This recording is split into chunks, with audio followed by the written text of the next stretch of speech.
Okay, well, hello everyone, welcome back. Welcome to the current affairs of 13th August 2021. Let's have the first one. RBI has imposed a penalty of 1 crore rupee on which of the following bank? It is Rabo Bank అండి. రాబో bank అన్నటువంటిది డచ్కి సంబంధించినటువంటి డచ్కి చెందిన multinational bank అండి. అదేవిధంగా ఆమ్, దీని యొక్క main head quarters అయితే ఎక్కడున్నాయనంటే నెదర్లాండ్స్లో ఉన్నాయి. అదేవిధంగా మన భారతదేశంలో as it is a multinational financial company మన భారతదేశంలో కూడా దీని యొక్క బ్రాంచ్ అన్నది ఉంది. ఎక్కడ ఉంది అని అంటే దాని యొక్క బ్రాంచ్ వచ్చేసి ముంబైలో ఉందండి. ఈ విధంగా కోఆపరేటివ్స్ మీద పెనాల్టీస్ విధించడం ఇది మొదటిసారి అయితే ఏం కాదండి. ఇది వరకు కూడా ఆర్బీఐ వచ్చేసి Maharashtra Maharashtra one of cooperative banks, ఆ మహారాష్ట్ర కోఆపరేటివ్ బ్యాంక్ దానికి సంబంధించి 13 lakh రూపీస్ పెనాల్టీని విధించింది. అదేవిధంగా అహ్మదాబాద్కి చెందినటువంటి మహిళా వికాస్ కోఆపరేటివ్ బ్యాంక్ దీనికి కూడా 2 lakh రూపీస్ పెనాల్టీని విధించింది.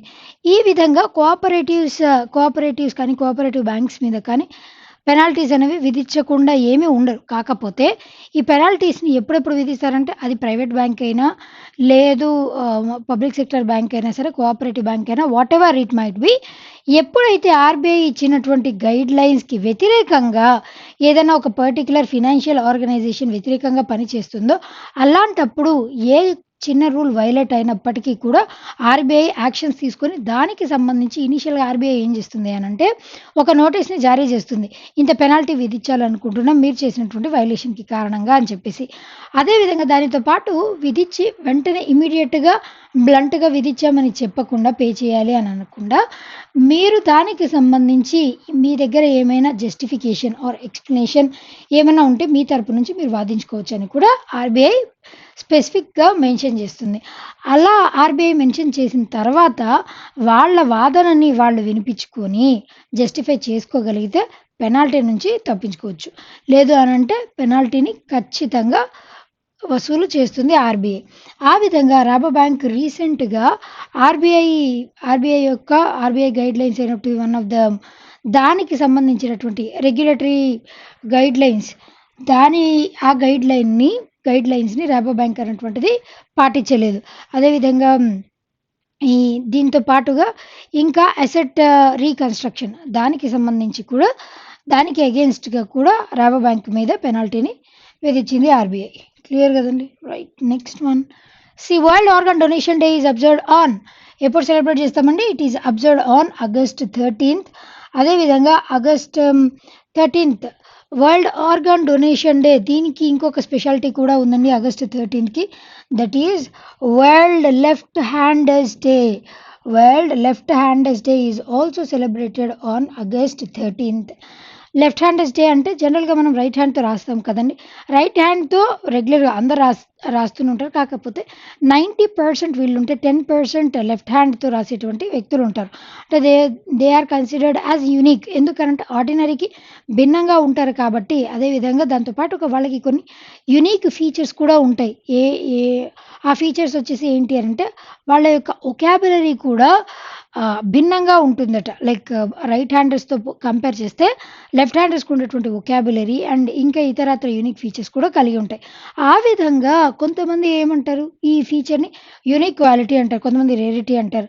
అలా కాకుండా ఇంకొంతమంది ఏం చేస్తారని అంటే దాన్ని అట్టహాసంగా ఇంకా వాళ్ళని విమర్శిస్తూ అలాంటి వాటిని కూడా ఎంకరేజ్ చేయకుండా ఉండాలి అని చెప్పేసి లెఫ్ట్ హ్యాండర్స్ డే వాళ్ళ యొక్క యూనిక్నెస్ని ప్రమోట్ చేయడానికి ఈ డేని సెలబ్రేట్ చేస్తాం. అదేవిధంగా ఆర్గన్ డొనేషన్ విషయానికి వచ్చేసరికి మన ఒక పర్సన్ ఆర్గన్స్ డొనేట్ చేశాడు అని అంటే ఒక పర్సన్ డొనేట్ చేసినటువంటి ఆర్గన్స్ వల్ల 8 మంది లైఫ్స్ అనేవి సేవ్ చేయగలబట. లైక్ లివర్, అదేవిధంగా హార్ట్, కిడ్నీస్, ఎస్పెషల్లీ మేజర్గా ఐస్ డొనేట్ చేస్తూ ఉంటారు కదా, దాంట్లో కార్నియాని ఎక్కువగా యూస్ చేస్తూ cornea transplantation, kidney, liver, heart, ఇట్లా ప్యాంక్రియాస్, ఇట్లా డిఫరెంట్ ఆర్గాన్స్ని డొనేట్ చేయడం వల్ల ఒక పర్సన్ ఆర్గాన్స్ డొనేట్ చేస్తే it would save 1 person organs donate చేయడం వల్ల ఇట్ వుడ్ సేవ్ 8 లైవ్స్. ఆ విధంగా ఆర్గాన్ డొనేషన్‌కి ఉన్నటువంటి ప్రాధాన్యత అనేది తెలియచేస్తూ, అవేర్‌నెస్ క్రియేట్ చేస్తూ ఈ డేని సెలబ్రేట్ చేస్తూ ఉంటాం. ఆగస్ట్ 1 వచ్చేసి ఏంటండి ప్రామినెన్స్. ఆగస్ట్ ఫస్ట్ వచ్చేసి national mountain climbing day.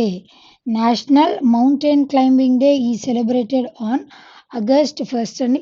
August 6 వచ్చేసి నేను ఆల్రెడీ చెప్పానండి, ఎక్స్ప్లెయిన్ చేశాను దీని గురించి. Hiroshima day is observed on August 6. అదేవిధంగా ఆగస్ట్ 9 వచ్చేసి ఏంటండి prominence. Nagasaki day is observed on August 9.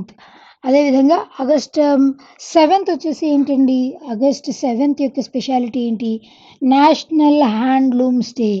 National handlooms day is observed on August 7. దీంతో పాటుగా ఆగస్ట్ 12కి టూ ఫెమిలియారిటీస్ ఉన్నాయండి. Those are international youth day is celebrated. దానితో పాటుగా world elephants day. World Elephants Day is also observed on August 12th. These are several other important days that are celebrated in the month of August. Right, next one. Which country team wins US Innovation Award? What is that team? And it is India. India team రీసెంట్గా US వాళ్ళు ఇచ్చేటువంటి innovation అవార్డుని సొంతం చేసుకుంది. రీసెంట్గా ఏ company అవార్డుని సొంతం చేసుకుంది అని అంటే సాఫ్ట్వేర్తి అన్నటువంటి ఈ డిఫరెంట్ వెరైటీస్ ఆఫ్ హౌస్లో ఉండేటువంటి హోమ్ ఎనర్జీ ఎఫిషియెంట్ టెక్నిక్స్ని రూపొందించడంలో కానీ, అదేవిధంగా డ్రైవర్లెస్ కార్స్ వాటిని డిజైన్ చేయడంలో, ఇట్లాంటి డిఫరెంట్ టెక్నిక్స్ని డిజైన్ చేయడంలో ఈ సాఫ్ట్వేర్తి అన్నటువంటి సాఫ్ట్వేర్ని డెవలప్ చేసినందుకు గాను ఇండియన్ టీమ్కి రీసెంట్గా యుఎస్ ఇన్నోవేషన్ అవార్డ్ అన్నటువంటిది అందించారు. అదేవిధంగా ఈ సాఫ్ట్వేర్తి అన్నటువంటి దానిని యూజ్ చేసుకొని బయోటెక్నాలజీ ఫర్మ్స్లో కూడా ఈ బయోటెక్నాలజీని యూటిలైజ్ చేసుకొని ఫర్దర్గా, ఫర్ ఎగ్జాంపుల్ బెస్ట్ ఎగ్జాంపుల్ తీసుకోవాలి అని అంటే COVID-19 ఫస్ట్ వేవ్ సంభవించినప్పుడు చాలామంది కొంతమంది అయితే కోవిడ్ పాజిటివ్ పేషెంట్స్ టెస్ట్ చేయించుకోవడానికి వచ్చేవారు. అదేవిధంగా కోవిడ్ నెగిటివ్ ఉన్న వాళ్ళు కూడా వాళ్ళకి పాజిటివ్ ఉందా నెగిటివ్ ఉందా అని టెస్ట్ చేయించుకోవడానికి కూడా ఇన్యూమరబుల్ టెస్ట్లు అనేవి కండక్ట్ చేయాల్సి వచ్చేది. అలాంటి క్లిష్ట సమయాల్లో ఇలాంటి టెక్నాలజీని వాడుకోవడం వల్ల కలిగేటువంటి ప్రయోజనాలు, ఆ విధంగా బయోటెక్నాలజికల్ ఫర్మ్స్లో ఇట్లాంటివి సంభవించినప్పుడు ఇలాంటి టెక్నాలజీని యూజ్ చేయడం వల్ల చాలా వరకు త్వరితగతిన పనులు పూర్తవుతాయి అన్న ఉద్దేశాన్ని దాన్ని క్లియర్గా వీళ్ళు ప్రూవ్ చేశారు. That is Indian team. Clear? Right. Next one. So the Constitutional 127th Amendment Bill 2021 passed in Lok Sabha. The bill related to which of the following issue? What is that issue? And it is restoring states' rights to specify OBC groups. Basically, ఈ Constitutional 127th amendment bill దీని గురించి తెలియాలి అని అంటే దీని యొక్క history తెలియాలండి. ఇది వరకు 1979లో మండల్ కమిషన్ అని ఒక కమిషన్ని విధించారు. దీని ద్వారా ఏంటి అని అంటే సెంట్రల్ గవర్నమెంట్ జాబ్స్లో 27% రిజర్వేషన్ అన్నటువంటిది ఓబీసీస్కి కల్పించాలి. అదేవిధంగా ఈ రిజర్వేషన్ మొత్తం అంటే ఎస్సీ, ఎస్టీ, ఓబీసీ ఇంకా ఇతరత్ర కేటగిరీస్కి చెందినటువంటి రిజర్వేషన్స్ అన్నీ ఎంత ఉండాలి అని అంటే 50%, మ్యాక్సిమం 50% ఉండాలి. దాంట్లో 27% రిజర్వేషన్ అనేది ఓబీసీస్కి కల్పించాలి అన్నదే మండల్ కమిషన్. అయితే దీనికి ఎగెయిన్స్ట్గా ఇంద్ర సహానే, ఇక్కడ ఈ కేసు కూడా ఇంపార్టెంట్ అండి, do remember, Indra Sawhney versus Union of India. ఈ కేసులో వచ్చినటువంటి జడ్జిమెంట్ ఏంటి అని అంటే ప్రెసిడెంట్కి అప్పటి వరకు అంటే స్టేట్స్కి పవర్ ఉంటుంది. అయితే స్టేట్స్ ఆ పర్టికులర్ స్టేట్లో ఓబీసీస్ కోటా ఎంత ఉండాలి అని నిర్ణయించేటువంటి అధికారం ఎవరికి ఉంటుంది అని అంటే ప్రెసిడెంట్ నోటీస్ని ఇష్యూ చేస్తారు అని చెప్పేసి ఇందిరా సహానే వర్సెస్ ఈ యూనియన్ ఆఫ్ ఇండియా ఈ జడ్జిమెంట్ ద్వారా ఈ సుప్రీంకోర్టు ఏం చేసింది అని అంటే అట్లా ఇంటర్ప్రిట్ చేసింది. అంటే దాని ద్వారా ఏంటి అని అంటే ప్రెసిడెంట్ మాత్రమే నోటీస్‌ని ఇష్యూ చేయాలి. స్టేట్స్‌కి ఏ విధమైనటువంటి పవర్ ఉండదు అని చెప్పేసి ఇష్యూ చేశారు. అట్లా సుప్రీంకోర్టు ఇష్యూ చేసినటువంటి దానిని రాంగ్‌గా అట్లా ఇంటర్ప్రిటేషన్ అనేటువంటిది రాంగ్‌గా జరిగింది. ప్రెసిడెంట్ నోటీస్ ఇష్యూ చెయ్యొచ్చు. ఎప్పుడు ఈ స్టేట్స్ ఎంత ఓబీసీ రిజర్వేషన్‌ని కల్పించాలో స్టేట్స్ డిసైడ్ చేసుకున్న తర్వాత ప్రెసిడెంట్ నోటీస్‌ని ఇష్యూ చేయొచ్చు. That is the thing. అయితే కేవలం ప్రెసిడెంట్ మాత్రమే నోటీస్‌ని ఇష్యూ చేయాలని రాంగ్‌గా ఇంటర్ప్రిట్ చేసినటువంటి దానివల్ల రీసెంట్‌గా అర్లియర్ అయితే 102 constitution amendment act 102 constitution amendment act ద్వారా దీనిని ఇంట్రడ్యూస్ చేశారు. ఇప్పుడు ఆ 102 కాన్స్టిట్యూషనల్ అమెండ్మెంట్ యాక్ట్‌ని రీప్లేస్ చేస్తూ 127th అమెండ్మెంట్ బిల్ ఇది ఇంకా యాక్ట్ అవ్వలేదండి. బిల్ మాత్రం రీసెంట్‌గా లోక్సభలో పాస్ అయింది. This is all about 127th amendment bill.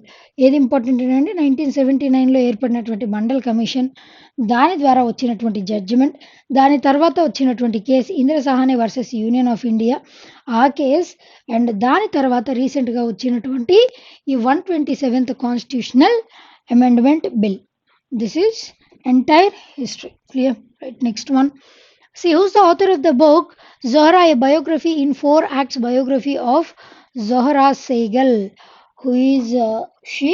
She is Ritu Menon. Ritu Menon గారు ఈ జోహరా గారి యొక్క బయోగ్రఫీని రచించారండి. అయితే జోహరా గారు 102 ఇయర్స్ పాటు వరకు ఆవిడ చేసినటువంటి సర్వీసెస్ అంటే యాక్టింగ్‌లో ఆవిడ చేసినటువంటి సర్వీస్ అదేవిధంగా బోత్ ఇన్ ఇండియా కేవలం ఇక్కడ ఇండియాలో మాత్రమే కాకుండా ఇతరత్ర దేశాల్లో కూడా ఆవిడ అందించినటువంటి సర్వీసెస్ యాక్టింగ్‌లో. ఆవిడ కెనడాకి వెళ్ళి అక్కడ కెనడాలో 25 ఇయర్స్ అక్కడే ఒక ఏషియన్ బ్యాండ్‌లో ఆవిడ ఆ ట్రూప్‌లో జాయిన్ అయిపోయి 25 ఇయర్స్ అక్కడ మన భారతదేశ కీర్తి ప్రఖ్యాతుల్ని చాటి చెప్పారు. అక్కడ దాని తర్వాత మళ్ళీ మన భారతదేశానికి రిటర్న్ వచ్చిన తర్వాత grand mother character conventional grand mother క్యారెక్టర్‌ని ప్లే చేయడం ద్వారా చాలా మందికి జోహరా గారి పేరు అనేటువంటిది హౌస్ హోల్డ్ నేమ్ లాగా అయిపోయింది. ఆ విధంగా ఆవిడ చేసినటువంటి కాంట్రిబ్యూషన్స్ అన్నిటిని కూడా ఈ పుస్తకంలో రచించారు. ఆవిడ entire life history. Next one, which of the following city will host 130th edition of Durand Cup football tournament? What is that state అండి? It is Kolkata. Basically Kolkata వచ్చేసి రీసెంట్గా డ్యూరాండ్ కప్ ఫుట్బాల్ అన్నటువంటి దానిని ఈ ఫుట్బాల్ టోర్నమెంట్ అన్నటువంటిది వరల్డ్‌లోని 3rd largest football టోర్నమెంట్‌గా దీనిని ప్రకటిస్తారు. అదేవిధంగా దీనితో పాటుగా దీనికి ఉన్నటువంటి స్పెషాలిటీ ఏంటి అనంటే మన భారతదేశంలో ఓల్డెస్ట్ ఫుట్బాల్ టోర్నమెంట్ ఏది అనంటే మన భారతదేశంలో అది డ్యూరాండ్ కప్పేనండి. దీనిని 1888లోనే ఈ డ్యూరాండ్ కప్ అన్నటువంటి దానిని హిమాచల్ ప్రదేశ్‌లో ఫస్ట్ ఎడిషన్‌ని కండక్ట్ చేశారు. ఇది రీసెంట్‌గా నెక్స్ట్ ఎడిషన్ కోల్కతాలో జరగబోతుందండి. అది కూడా ఎప్పటి నుంచి అనంటే 5th సెప్టెంబర్ నుంచి 30th అక్టోబర్ 2021 వరకు దీనిని ఈ పోటీలు నిర్వహించబోతున్నారు. దీంట్లో కేవలం భారతదేశం నుంచి 16 ఫుట్బాల్ టీమ్స్ అన్నవి పార్టిసిపేట్ చేస్తాయి. అయితే దీని యొక్క ప్రామినెన్స్ ఏంటంటే డ్యూరాండ్ కప్ యొక్క ప్రామినెన్స్ అనంటే ఇక్కడ 3 కప్స్ మెన్షన్ చేశారు కదండి. ఈ 3 కప్స్‌లో ఫస్ట్ కప్ ఈ కప్ వచ్చేసి ఏంటి అనంటే ప్రెసిడెంట్ కప్.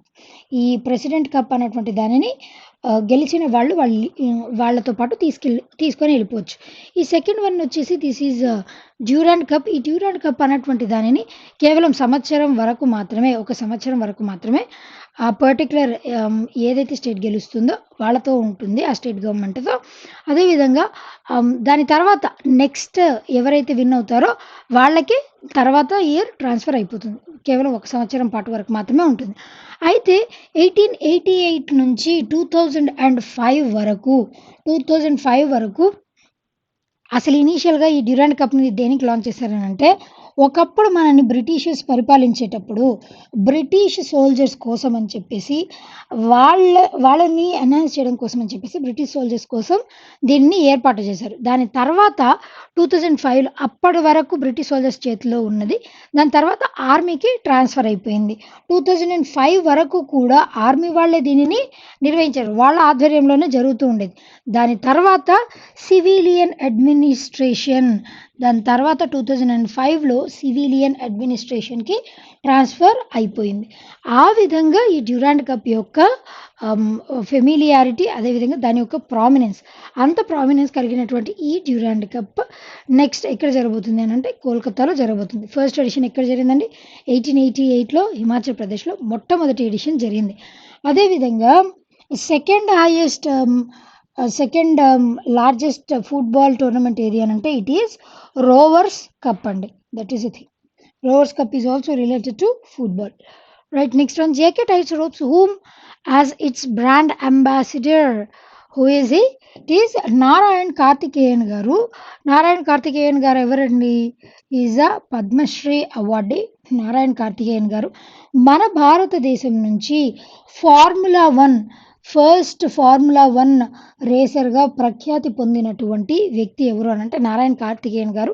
ఈయన్ని రీసెంట్గా జేకే టైర్స్ వాళ్ళు బ్రాండ్ అంబాసిడర్గా అపాయింట్ చేశారు.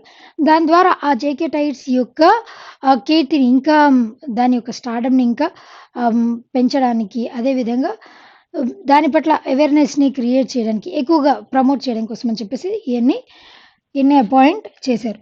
అదేవిధంగా దీనితో పాటుగా వేరే ఆప్షన్స్ విషయానికి వస్తే ఎంఎస్ ధోని గారు వచ్చేసి భారత్ మ్యాట్రిమోనీ, అదేవిధంగా రీసెంట్గా అయితే హోమ్ లేన్ అన్నటువంటి దానికి బ్రాండ్ అంబాసిడర్గా, రీసెంట్ ఎండార్స్మెంట్ వచ్చేసి ఏంటండి, హోమ్ లేన్ అన్నటువంటి దానికి బ్రాండ్ అంబాసిడర్గా, అదేవిధంగా దాంట్లో ఆయన ఈక్విటీ పార్ట్నర్గా కూడా 3 years కాంట్రాక్ట్ బేసిస్లో హోమ్ లేన్ అన్నటువంటి దాంట్లో జాయిన్ అయ్యారు.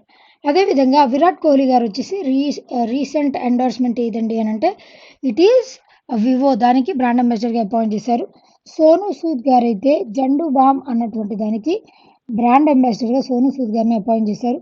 నీరజ్ చోప్రా గారు రీసెంట్గా టోక్యో ఒలింపిక్స్లో ఓన్లీ గోల్డ్ మెడల్ని గెలుచుకున్నటువంటి వ్యక్తి నీరజ్ చోప్రా గారు. జావెలిన్ త్రోలో, అందుకోసం అని చెప్పేసి ఆయన గెలిచినటువంటి ఆగస్టు 7న జావెలిన్ త్రో డేగా డిక్లేర్ చేశారు.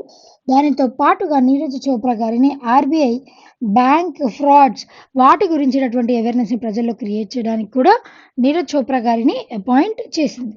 Right, next one, which of the following Indian wrestlers suspended by Wrestling Federation of India in indisciplined behavior in Tokyo Olympics? Who is she? Vinesh Phogat గారు. వినేష్ ఫోగట్ గారి యొక్క స్పెషాలిటీ ఏంటి అని అంటే టోక్యో ఒలింపిక్స్లో విజయాన్ని సాధించలేకపోయారు.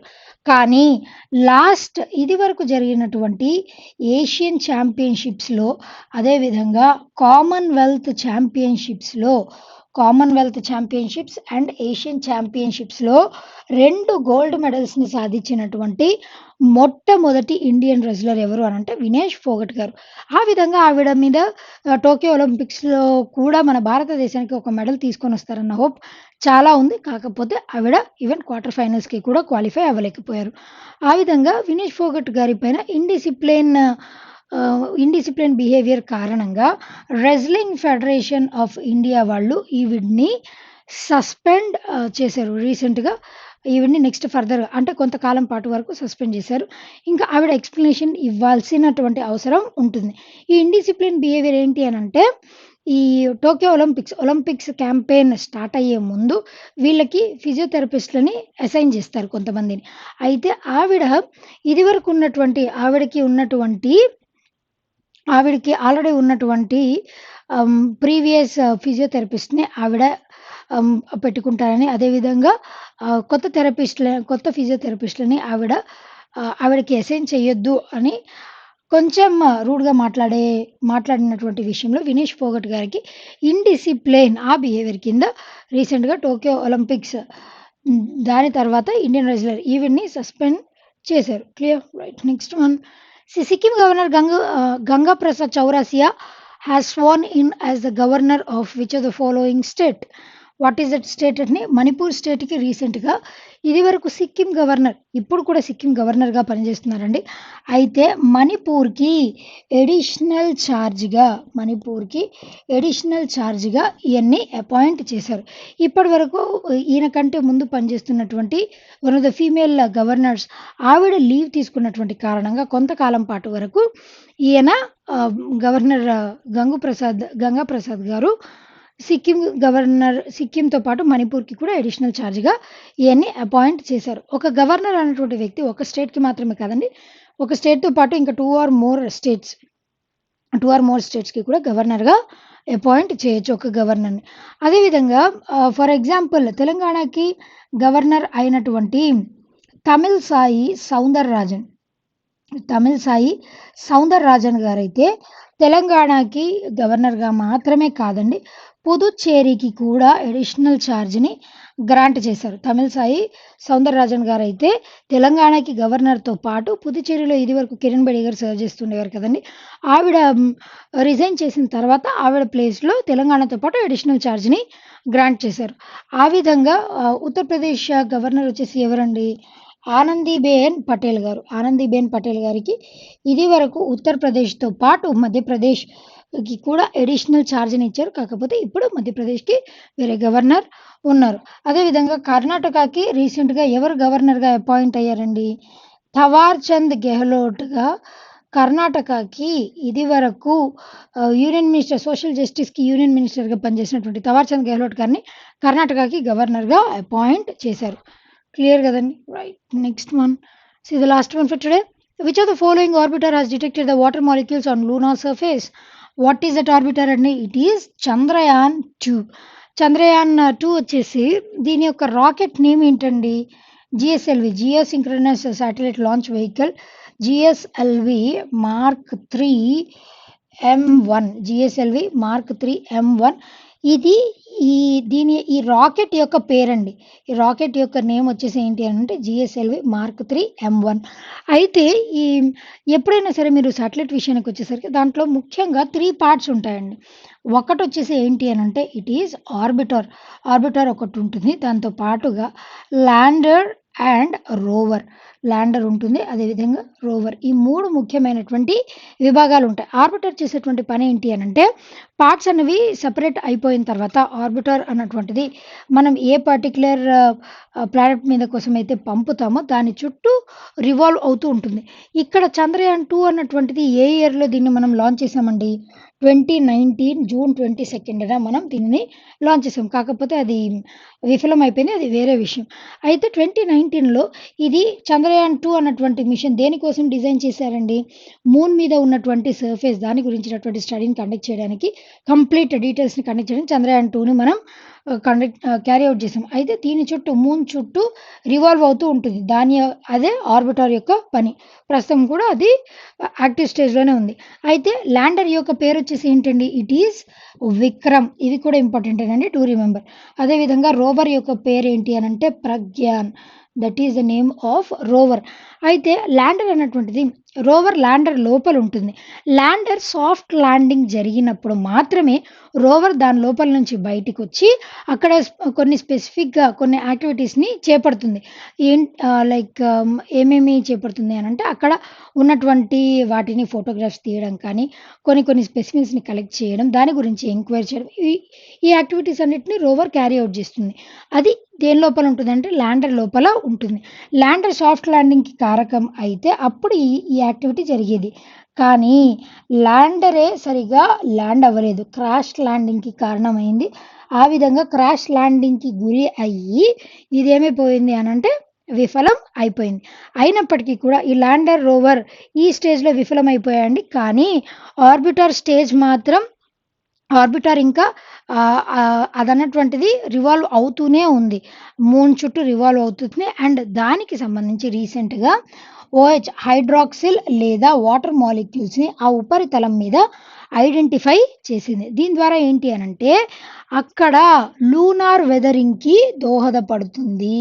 వాటర్ ఉంది. వాటర్ అన్నటువంటిది ఎప్పుడు సంభవిస్తుంది అనంటే లూనార్ వెదరింగ్‌కి దోహదపడ్డప్పుడు. లూనార్ వెదరింగ్ అన్నది ఎప్పుడు సంభవిస్తుందండి అనంటే సన్ రేస్ అన్నవి సోలార్ రేస్ అన్నవి లూనార్ సర్ఫేస్ మీద పడ్డప్పుడు ఈ లూనార్ వెదరింగ్‌కి గురవుతుంది. ఆ లూనార్ వెదరింగ్‌కి గురైనప్పుడు ఈ వాటర్ మాలిక్యూల్స్ లేదా హైడ్రాక్సిల్ మాలిక్యూల్స్ ఉన్నాయని బయటికి వస్తుంది ఆ విషయం. ఆ విధంగా రీసెంట్‌గా ఈ ప్రక్రియ అన్నటువంటిది సంభవిస్తుంది అని దీనిని కనుగొన్నారు. దీని ద్వారా ఇంకా ఈ వెదరింగ్ అన్నటువంటిది ఏ విధంగా జరుగుతుంది? దీనిని ఐడెంటిఫై చేయడానికి ఇది ఒక రీసెంట్ ఫెచింగ్ యాక్టివిటీగా మనం పేర్కొనొచ్చు. దీనితో పాటుగా రీసెంట్‌గా జీసాట్ 1ని ఆగస్ట్ 12న లాంచ్ చేశాం కదండీ! ఈ జీసాట్ 1 కూడా క్రయోజెనిక్ ఇంజిన్ స్టేజ్‌లోనే ఇది ఇగ్నైట్ అవ్వని కారణంగా ఇది విఫలం అయిపోయింది. క్రయోజెనిక్ ఇంజిన్ ఇగ్నైట్ అవ్వని కారణంగా జీసాట్ 1 కూడా విఫలం అయింది. క్లియర్ గదండీ! Right. Okay, well, that's all for today. We'll be meeting again on Monday. Until then, be fit, be consistent, and thank you.